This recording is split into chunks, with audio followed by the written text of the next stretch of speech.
So yun, ito na yung ano, yung tawag dito. Basta, dito ko ilalagay yung i-hand-feed kong lover or inakay. So ayun, tingnan natin. May libreng sponge, libreng panghugas. Hindi ko alam kung para saan to, pero panghugas na rin ata to. So yun lang, wala naman siyang bitak. So far, wala naman siyang bitak pa. Ayan, ayan. Yan yung actual. Tsaka ito yung takip niya.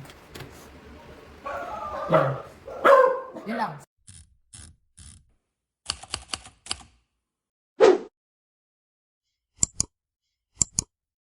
Ayan, magandang gabi mga katambay.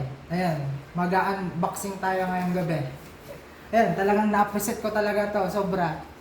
Salamat sa gift. Maraming salamat po sa gift. Tara, samahan niyo ako mag-unboxing.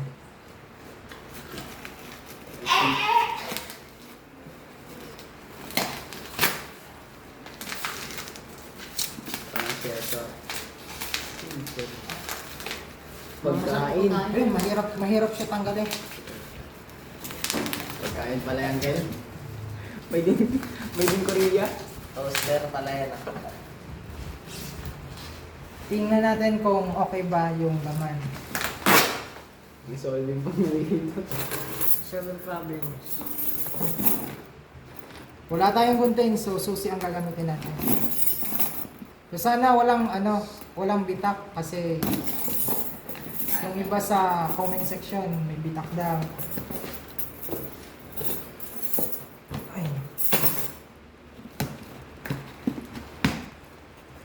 Ayun.